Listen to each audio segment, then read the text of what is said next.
Assalamu alaikum everyone and welcome back to Easy Taleem. Today we are finishing one of the most heavily tested chapters in P3, that is trigonometry. And here's something interesting. A lot of you don't lose marks because you don't know sine, cosine or tangent. Everyone knows these three ratios, cosine, sine and tangent, right? That's not an issue.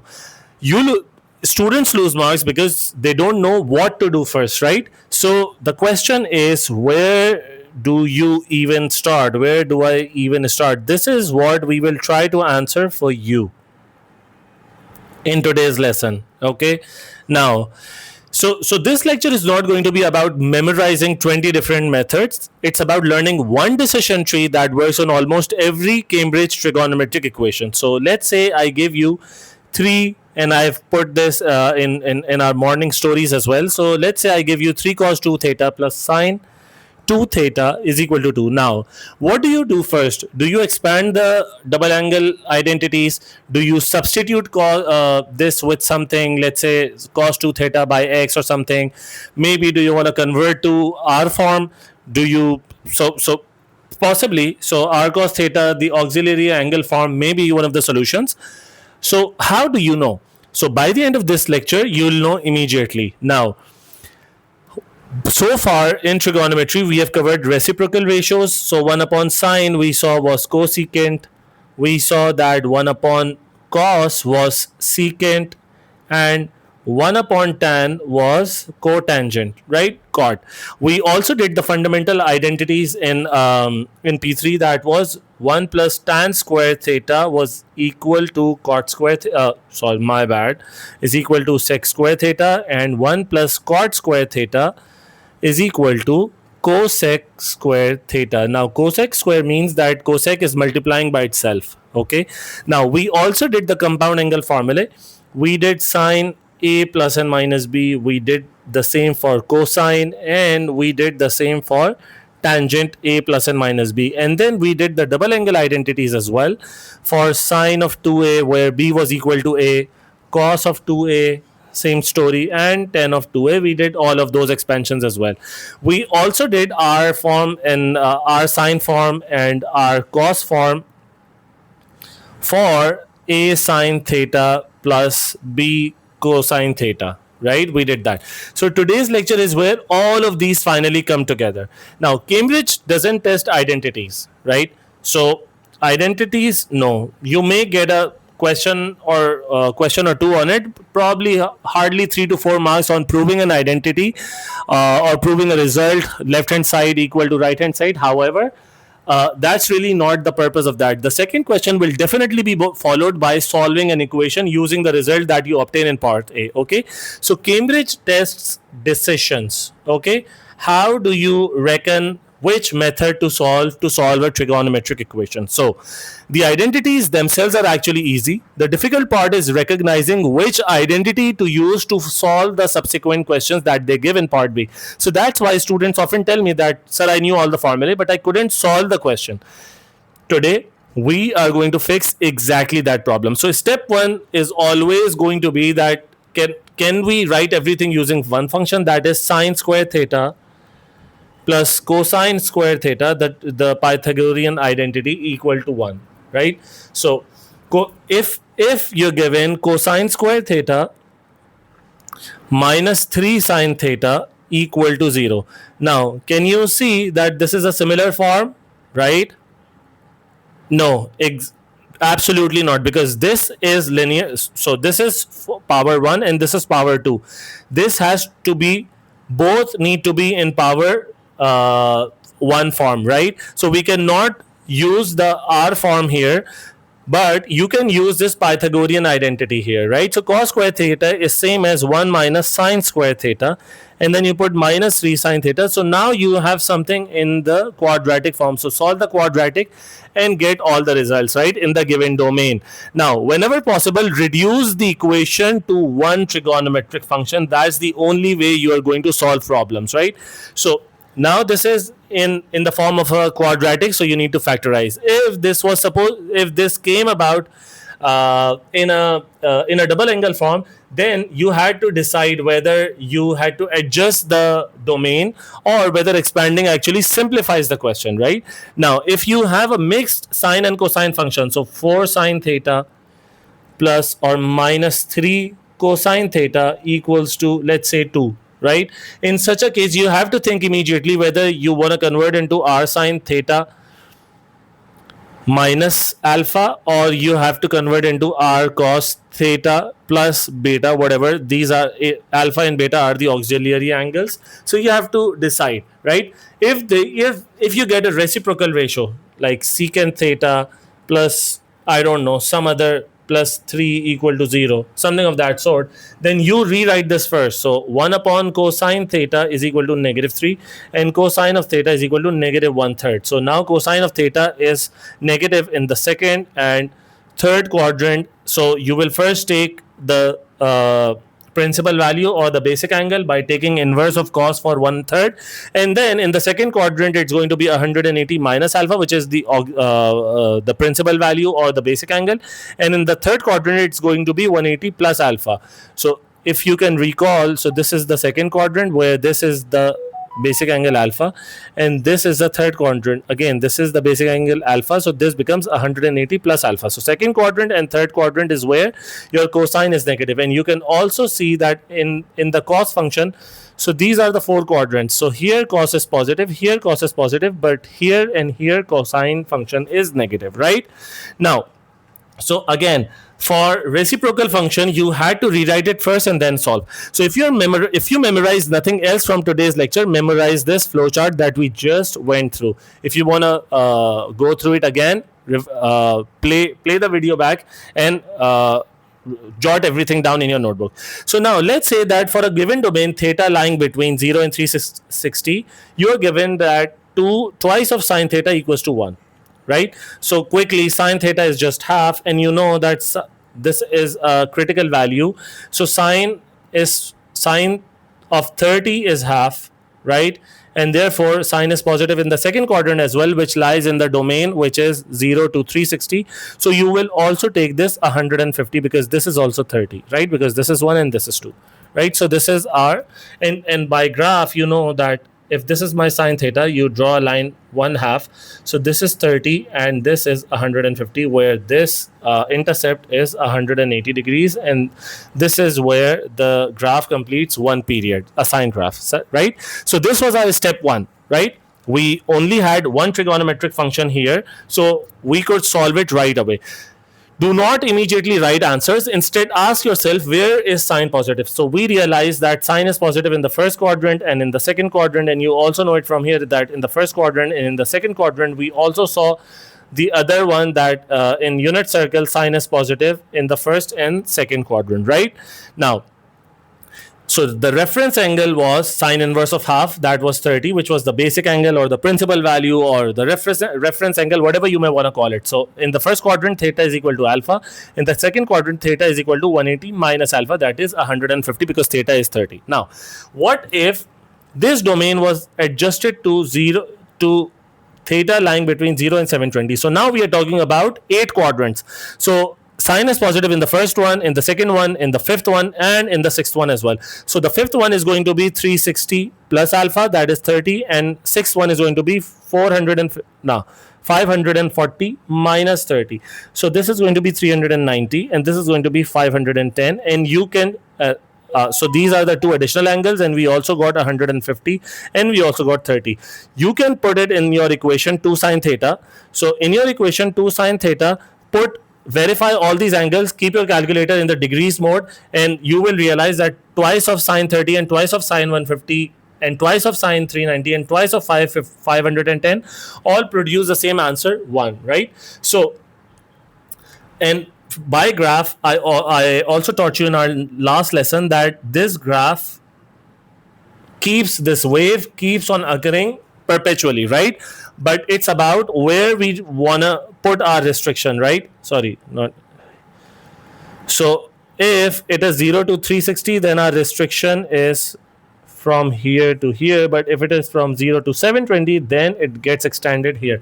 So y is equal to half line intersects here, here, here, and here. This is 390, this is 510, this is 150, and this is 30, right? So I hope this is clear. Now, always solve according to the interval given, the domain that you are allowed, okay? Now, notice something. We haven't memorized 4 different methods. We have simply followed the decision process. That was the easy version. Now, Cambridge removes the training wheels. So, for example, you have 2 sine square theta minus 3 sine theta plus 1 equal to 0. Now, this is where most students lose mark.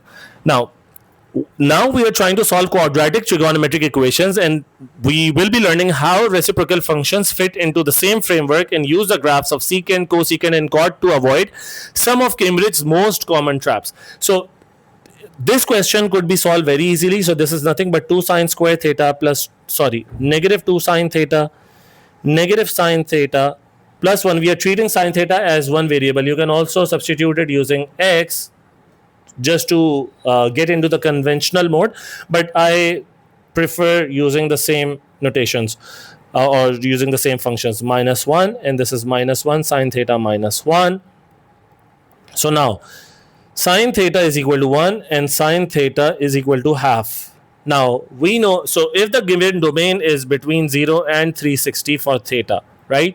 So I know that sine is 1 where? At 90 degrees. So this gives me an angle 90 degrees. And where is sine theta half? We just saw it is at 30 and at 150. So the other two angles are 30 and 150 degrees. So we have got 3 answers for theta in this domain: 30, 90, and 150 degrees. And you can verify it in this equation. Put the values of theta one by one, 30, 90, and 150, and you'll get the same result. Okay.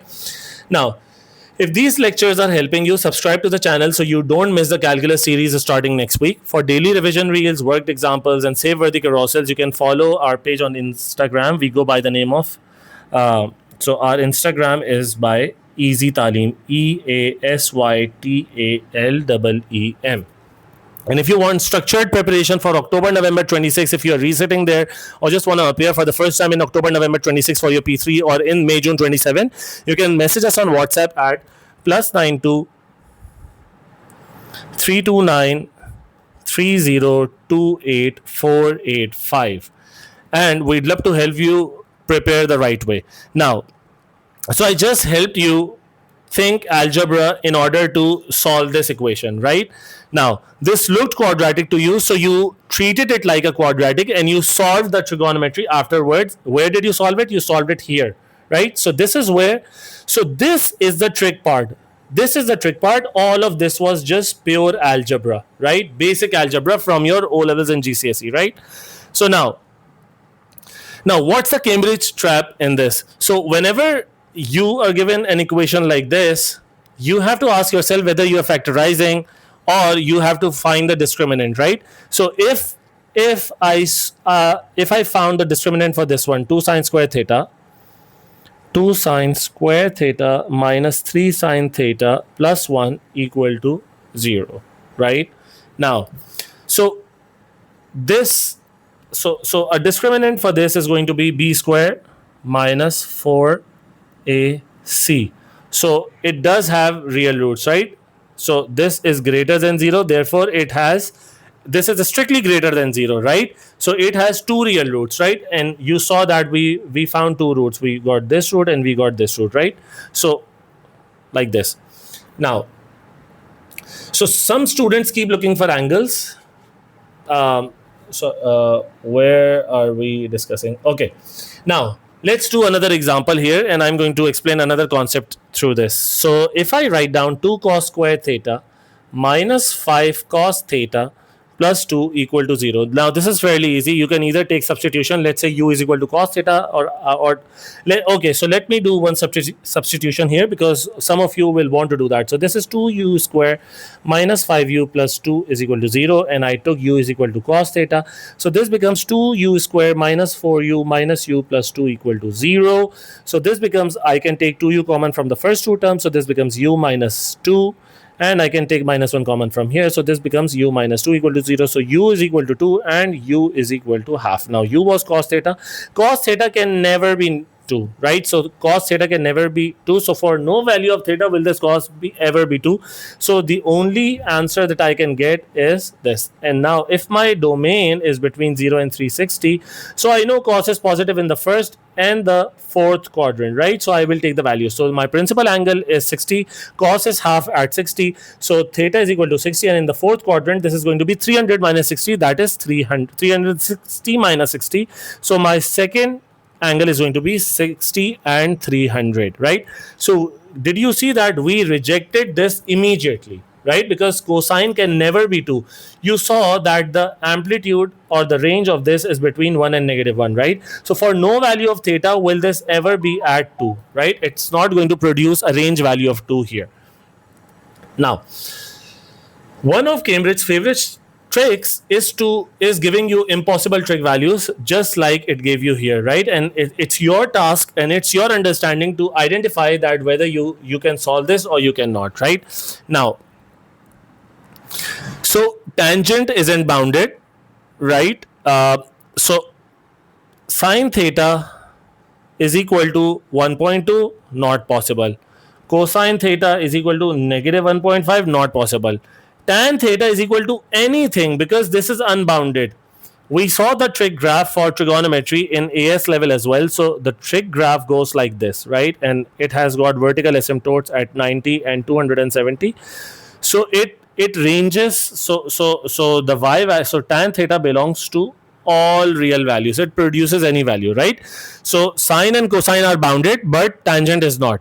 Now, if we are talking about reciprocal functions, then let us move to secant, cosecant, and cotangent, right? A lot of students panic here, but you don't need to. Always convert first.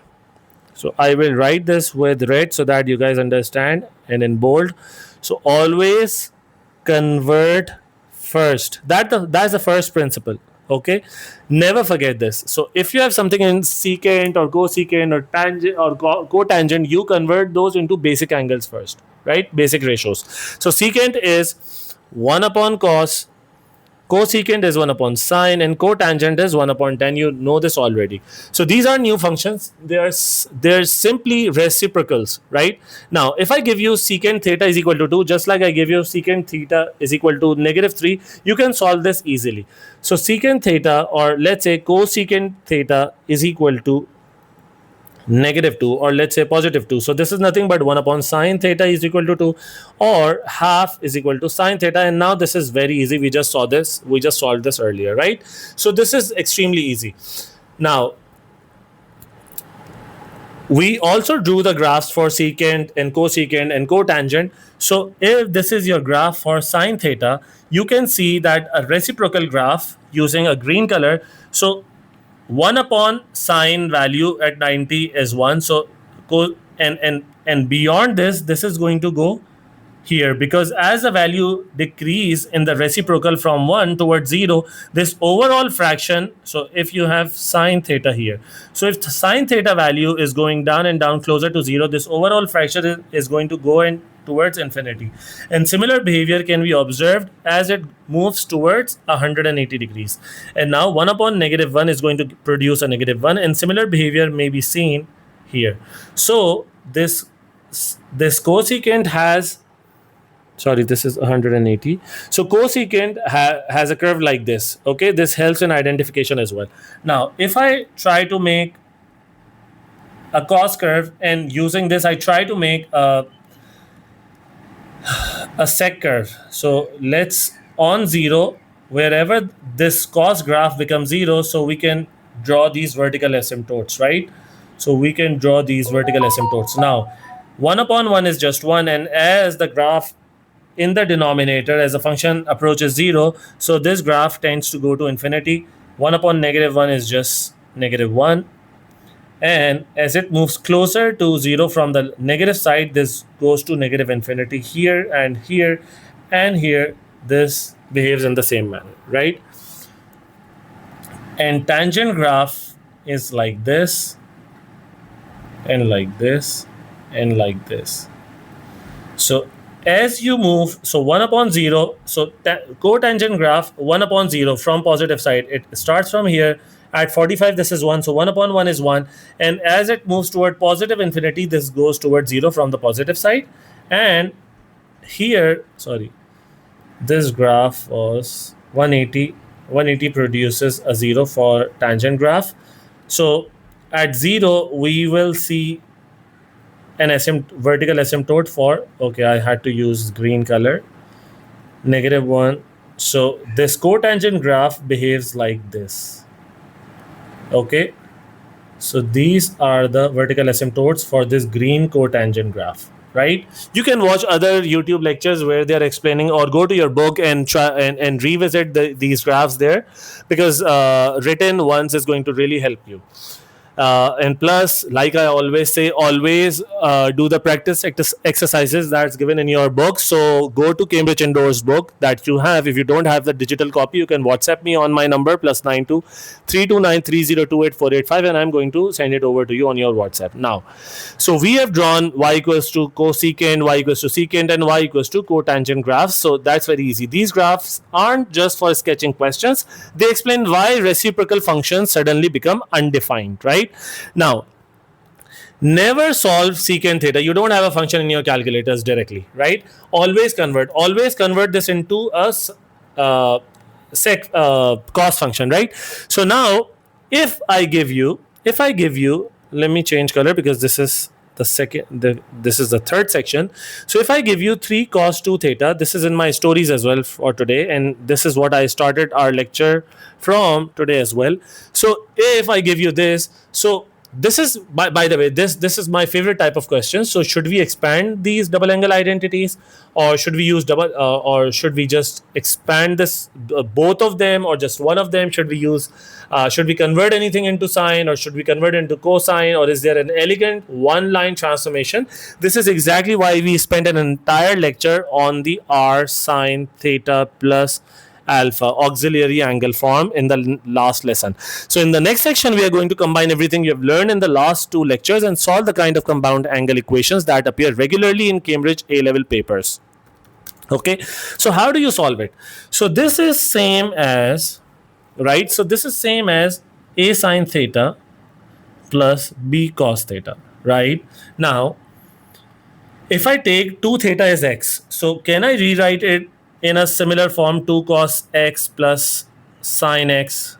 So now this is very easy and you can convert it back. So my a is 3, my b is 1, so r is going to be 2. R is going to be under root 10. So under root 10, and let me take cos, and because there is a plus, I will take a minus here, and tan inverse of 1 upon 3 is going to be what? Let's do it quickly. Tan inverse 1/3. So that's going to, wait a second. Okay, that's going to give us 18.4. So this is 18.4, right? So minus 18.4. So I converted this entire equation into a simple cosine function, and then I can equate it to 2. So now I have cosine of x minus 18.4 is equal to 2 upon under root of 10, right? So now that's very easy. You can, so first of all, if your domain is given as 0 to 360, first of all, by the way, your domain, because the question was in theta, so first of all, let's say your theta was given, so instead of x, just write down 2 theta. Let's say your theta was given from 0 to 180 degrees. So first of all, 2 theta would be between 0 and 360 degrees. And 2 theta minus 18.4 is going to be from minus 18.4 to 341.6 degrees, right? So in the quadrant system, you can see that your range starts, so this is 18.4. So your function starts from here. This is your domain, right? This is one complete circle, okay? So this is how you had to do. So we converted, and now let's say the question asked you to convert this one into sine. So what would you do? Let me change color and solve it for you here. I will use a small font. So this is going to be again under root of 10 sine, because there is a positive sign, so this is going to be theta plus 2 theta plus tan inverse of 3, because so you can rearrange it, put sine first and then cosine later. So tan inverse of 3, what is that? Let me quickly see. So that's going to be 70. Yeah, of course, reciprocal. So the other angle, complementary angle in the triangle. So 71.6 plus 71.6. And then you can solve it. So can you see? And then you can find all the angles in the given domain, right? So let's do one example from start to end. Let's say you're given 3 cos 2 theta plus 4 sine 2 theta is equal to 2. So first of all, 3 square plus 4 square under root is 5. So 5 cos 2 theta and 10 minus tan inverse of 4 upon 3. So what is tan inverse of 4 divided by 3? That is nothing but 53.13, right? Is equal to 2. So this becomes 0.4 when I divide both the sides by 5. So this is 53.13 is the auxiliary angle. So now if we had to convert it into sine, so we will rearrange it first. So this will become 4 sine 2 theta plus 3 cos 2 theta equals to 2. Again, r is going to be 5. And this is going to become sine 2 theta plus what is tan inverse of 3 upon 4. So let's quickly do that. So 3 divided by 4. So that's 36.9 plus 36.9 equals to 2. Divide both the sides by 5. So you get 0.4 and a coefficient of 1 with sine. So this is how you have to solve. So what have we achieved? We have either a single sine function or we have a single cosine function. The horrible looking equation here has disappeared, right? Now our reference angle, when I take sine, so this is going to become sine 2 theta plus 36.9 equals to 0.4. Now when I take sine inverse, let me do that, sine inverse of 0.4, so that gives me a reference angle 23.6. So this is 23.6. So, but this is not just one value, because sine is positive in this domain at multiple points, at multiple values of theta, right? So you have to really ask. So if our theta initially was between 0 and 180 degrees, so 2 theta plus 36.9 is going to be from 36.9 to 396.9. Okay, so that means that we start at 36.9 and we take a complete round. So partially we are in the first quadrant, in the completely in the second, completely in the third, completely in the fourth, and then partially in the fifth quadrant as well. So this is partial and this is partial as well. So now 23.6 definitely does not exist in the first quadrant. So it has to either exist here or here. So in the first quadrant it is not, because we are already starting from 36.9. This is our starting point, so we are not existing there. But when we come back, we see that yes, we are present here. So our two angles are going to be, and definitely we are here as well. So 2 theta plus 36.9 is going to be equal to 180 minus 23.6. And 2 theta plus 36.9 is also going to be 360 plus 23.6 in the fifth. So this is the fifth quadrant, this is the second quadrant. And now you can solve for theta, and then you can verify again by putting the values back in your question. Now there is an examiner tip: don't divide too early. Students often divide by 2 immediately. Never do that, right? Do not divide by this 2 unless you have found the principal value and the values of the angles in multiple in all the quadrants, right, in all the desired quadrants. And then once you have those, then you start solving algebraically and find the values of theta. I'm not doing it here because this is just childish stuff now, because that creates unnecessary mistakes. You solve completely first and divide at the end only, right? Now similarly, I want you guys to do 5 sine theta, and I'm not going to solve it for you. You have to put the answer in the comment section, right? And I will tell you whether this is right or wrong. What is the maximum value of this going to be, right? Very easy. This is okay. So let me do this one only. So this is just 13 sine theta minus whatever tan inverse of 12 upon 5 is. Okay, is equal to 13. So the maximum value is going to be at 13. Okay, that's very easy. Now, notice something. We didn't solve a horrible equation. We solved the easiest sine equation possible. Now, I will give you another one. So let's say you have 8 sine theta plus 15 cos theta. So what's going to be the maximum value, right? We saw this, we did this in the last lesson as well. Just verify if you're getting 17 as the maximum and minus 17 as the minimum value of it, right? What if Cambridge asks you to solve it for equal to 20, right? Now, is it possible? Why is it not possible? It is not possible because the maximum value of this is going to be 17, because this function may be written as sine function as theta plus whatever tan inverse of 15 upon 8 is as the auxiliary alpha angle, and this is going to be equal to 20. Now 20 upon 17 is something greater than 1, and sine function does not go beyond 1 and minus 1, and 17 sine function does not go beyond 17, so 20 is out of range, right? So this is probably the fastest 2 marks that you can score in paper 3. Now there is a Cambridge favorite trick as well. If I give you 4 sine theta plus 3 cos theta equals to 6, again, because 5 is going to be the highest value of it, so 6 is going to be beyond it as well, right? So can it ever equal 6? No, right? You don't even need to solve. Sometimes Cambridge is testing mathematical thinking and not algebra. Also, sometimes you're given 6 sine theta plus 8 cos theta. Now this is definitely solvable, because the maximum and minimum value is going to be between 10 and minus 10, because capital R is going to be 10. So this definitely 4 lies between that, right? So you are going to get 2 solutions in the domain 0 to 360. Now notice the pattern. Every ugly equation becomes one ordinary sine equation or one ordinary cosine equation. So once you recognize this, R form becomes one of the easiest topics in P3.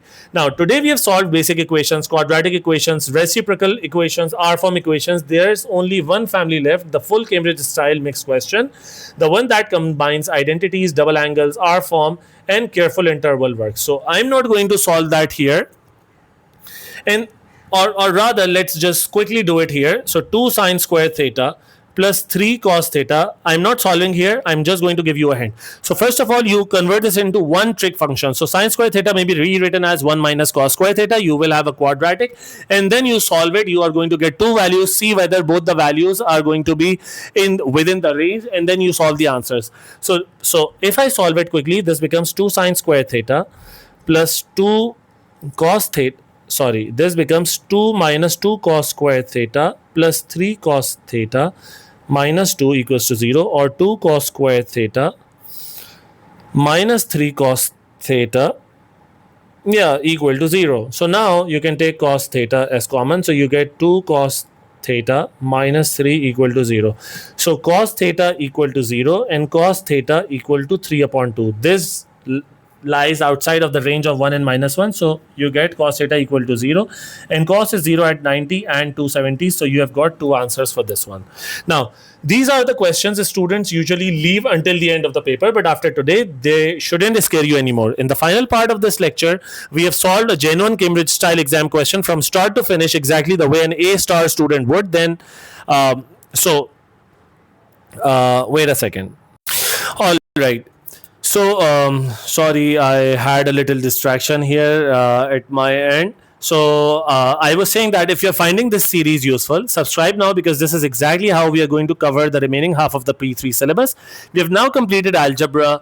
Let me write it down. So algebra, logarithms and exponentials, and linearization. So I will just write down logarithms. We have also covered now trigonometry, right? So this is approximately 50% of the syllabus. From Monday we begin the biggest chapter in P3, that is calculus, which involves a lot of differentiation and integration modules.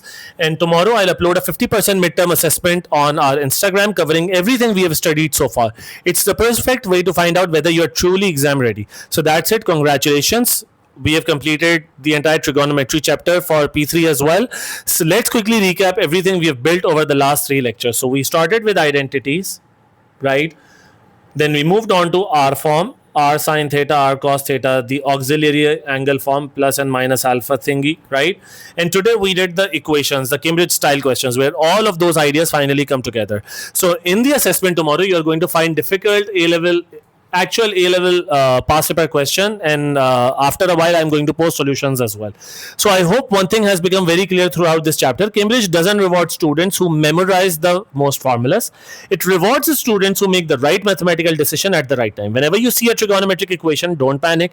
Ask yourself if you can reduce everything to one trig function, if it is quadratic, is there a double angle identity hiding there, if you can use the R form, what interval are you solving this in. You have to adjust the domain if the argument is not just a simple x or a simple theta.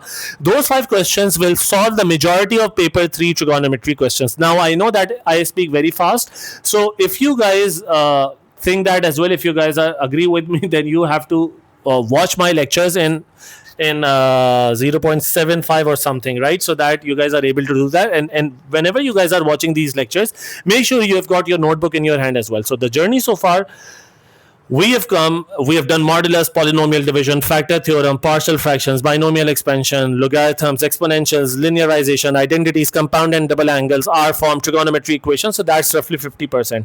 So be proud of that progress if you are following.